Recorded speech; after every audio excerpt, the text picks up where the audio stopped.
suspensions. Thanks for joining us for Eyewitness News at 11. I'm Thomas Payer. Among the many things striking CEOs wanted the state to do so they could feel safe going back to work was revisiting the HALT Act, which restricts the use of solitary confinement in New York State prisons. Zion Nakato joins us with a look at what both former inmates and CEOs have to say about the issue. You might have this idea of what solitary confinement is like based on the movies, a dark hole where someone is isolated for hours and gets no light. Well, I spoke with a correction officer sergeant and a former inmate, both of whom give very contrasting accounts. Solitary confinement is torture, and it's one of the worst things that can happen to anybody.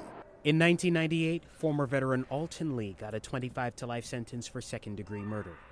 Lee says he did 45 days at Mid-State Correctional Facility's Special Housing Unit, the state's term for solitary confinement. I'm getting frustrated, talking to myself. I didn't have a mate in my cell. Your lights is on all day and then they go out a certain time at night.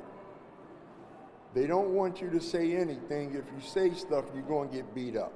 But I spoke with a sergeant at the Upstate Correctional Facility who would not reveal his identity for fear of losing his job, who said otherwise. There's no such thing as solitary confinement in New York State.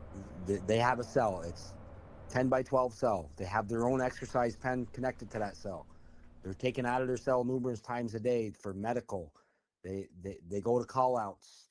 They see OMH daily. Some of that is correct, but for the most part, it's absolutely wrong. Ellis claims correction officers have complete control over access to inmate medication, and there is no access to natural light. He says they're only given a small space outside of special housing. Like me, I'm 6'4". If I was laying down and do push-ups, I'm like almost wall to wall.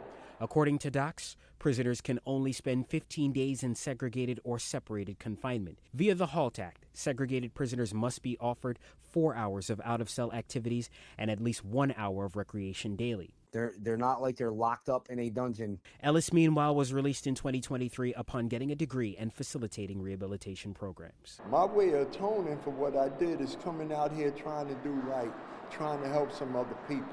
At the Capitol in Albany, Zion Nakato, News 10, ABC. New York State Police and local law enforcement